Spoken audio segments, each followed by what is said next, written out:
पुढची रेसिपी काय आहे? पापलेट इन व्हाईट ग्रेव्ही. पापलेट इन व्हाईट ग्रेव्ही. ओके, मला साहित्य सांगतोस काय काय?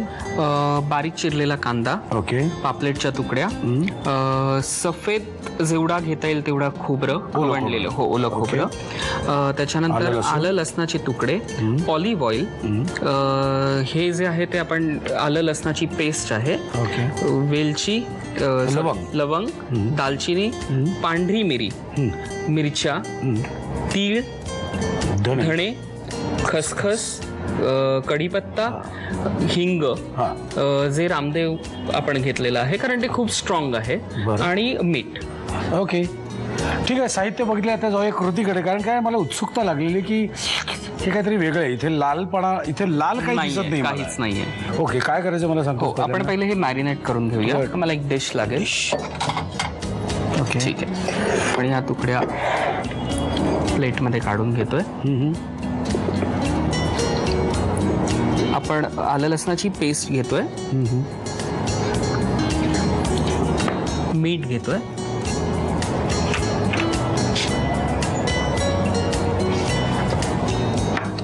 आणि हिंग घेतोय. ओके, लग्नाचा वर काय आहे का डोक्यात? आहे, यावर्षी बघूया, प्रयत्न चाललेत.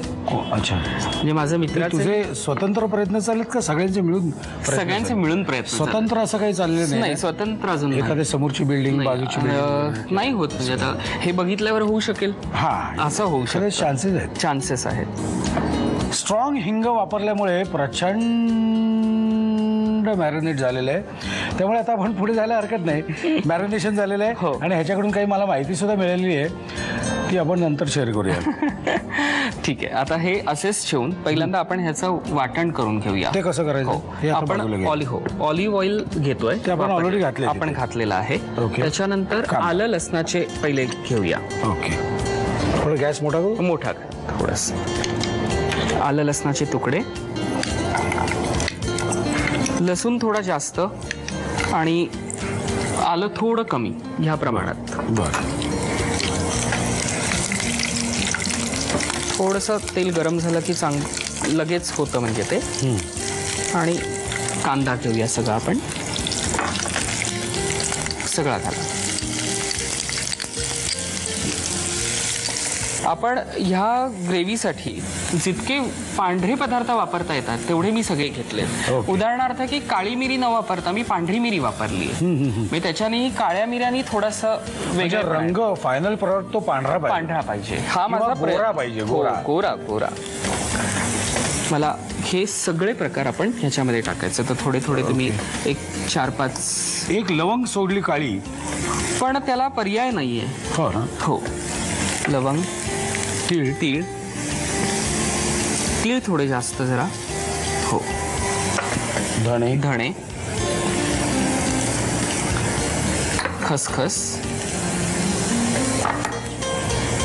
खसखसही थोडी जरा जास्त.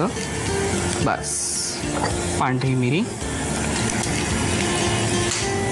पांढऱ्या मिरचा तिखटपणा तेवढाच असतो. अच्छा, तर मिरच्या कधी घालायच्या? नाही, दालचिनी थोडीशी राहिली, ती फोडून थोडीशी. बस, खोबरं सगळं घातलं तरी चालेल. तर हे आपण पूर्णपणे थोडं लालसर होईपर्यंत तयार करून. हे नाही, मी काय म्हणतो, माझं म्हणणं काय, आता ह्याच्यात वेळ घालवण्यापेक्षा तू ऑलरेडी जे लालसर करून आणलेले ते आपण नक्कीच. Why to waste time. नक्कीच है ना. हे आपल्याकडे आम्ही त्याने तयार करून आणले, घेऊन आपण पुढे जाऊया. हे आपण ह्याचा काही गरज नाही, ह्याची गरज नाही. ओके, हे जे वाटण आहे ते आपण ग्राइंड करून घ्यायचं आहे मिक्सरमधनं. थोडंसं पाणी त्याच्यात घालायचं आणि ते मिक्सरमधनं काढून घ्यायचं. अगदी जास्त पाण्याचं प्रमाण घ्यायचं नाही, हो, पण ते पूर्ण मिक्सरमध्ये 2-3 वेळा काढून घ्यायचं. कम्प्लिटली ह्याचं मिक्सर चांगलं झालं पाहिजे, अगदी एकजीव झालं पाहिजे. काय करतो, हे मिक्सरपर्यंत मी घेऊन जातो आणि परत येतो, कारण काय मिक्सर आमच्याकडे नाही अशातला भाग नाही, पण माझ्याकडे हे रेडी आहे. वेळ का घालवायचा ना, आम्ही हुशार आहोत, ती ब्रिलियंट लोक आहोत आम्ही. मग हे बघ, आमच्याकडे रेडी आहे तयार. ओके, हे झालं ह्याचं काम झालंय ह्याचं काम. ओके. आता ह्याला पांढरा रंग येतो कारण आपण जे हे पांढरे पदार्थ वापरले त्याच्यामुळे पांढरा रंग. ओके. आता आपण ह्याच्यात ऑलिव्ह ऑइल घेऊया.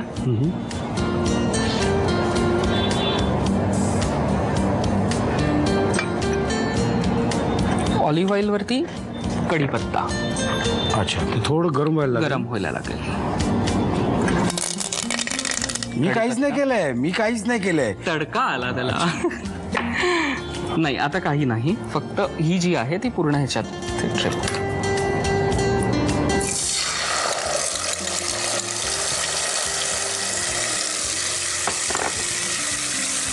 अच्छा, आपण त्याला तडका दिला. आणि मिरच्या कधी घालायच्या मग? शेवटी सगळ्या सोडायच्या नुसत्या, कारण पांढरा रस्सा म्हटल्यावरती आपण अंदाज नाही घेऊ शकत कारण तिखट नाही आपल्याकडे. म्हणून त्या मिरच्या जर आत्ता सोडल्या तर त्या नरम पडतात आणि नंतर सोडल्या की त्या अख्ख्या जरा बऱ्या वाटतात बघायला. हे बॉईल झालं, त्याच्यामध्ये ह्या तुकड्या सोडायच्या. पापलेटचा त्याला फ्लेवर येतो आणि ते सगळं रस उतरून जातो. थोडंसं पाणी अगदी थोडं, बस. हे आपण शिजवत ठेवूया. साधारण किती वेळ आपल्याला लागेल? एक पापलेट 5 ते 10 मिनिटात शिजून निघतं, म्हणजे त्याला वेळ नाही लागत. आणि त्यानंतर काय? त्याच्यानंतर आपल्याला फक्त मिरच्या त्याच्यावरती टाकायच्या की तुमची ग्रेव्ही रेडी. म्हणजे 5-10 मिनिटांनी फक्त त्याच्यावर मिरच्या सोडायच्या वरून, त्या बघायच्या, डोळे असे निवले की मग खायला सुरुवात करायची. पण आता कसं आहे, बनवायलाच एक मोठा प्रॉब्लेम आहे. सगळं लक्षात राहण्याने लिहून घ्या साहित्य आणि कृती. पापलेट इन व्हाईट ग्रेव्ही बनवण्यासाठी लागणारं साहित्य: बारीक चिरलेला कांदा, पापलेटचे तुकडे, ओलं खोबरं, आलं, लसूण, ऑलिव्ह ऑइल, आलं लसूण पेस्ट, लवंग, दालचिनी, पांढरी मिरी, हिरव्या मिरच्या, तीळ, धणे, खसखस, कढीपत्ता, हिंग आणि मीठ. कृती: पापलेटच्या तुकड्यांना आलं लसूण पेस्ट, मीठ आणि हिंग लावून ते मॅरिनेट करून घ्यावेत. पॅन मध्ये ऑलिव्ह ऑइल घेऊन त्यामध्ये आलं, लसूण, कांदा, लवंग, तीळ, धणे, खसखस, पांढरी मिरी, दालचिनी आणि ओलं खोबरं परतून घ्यावं आणि हे मिश्रण वाटून घ्यावं. कढईमध्ये ऑलिव्ह ऑइल गरम करून त्यामध्ये कढीपत्ता, मसाले आणि खोबऱ्याचं वाटण परतून घ्यावं. या मिश्रणात मॅरिनेट केलेले पापलेटचे तुकडे आणि पाणी घालून ग्रेव्ही शिजू द्यावी. त्यामध्ये वरून हिरव्या मिरच्यांचे तुकडे घालावेत आणि वाफेवर शिजवून डिश सर्व्ह करावी.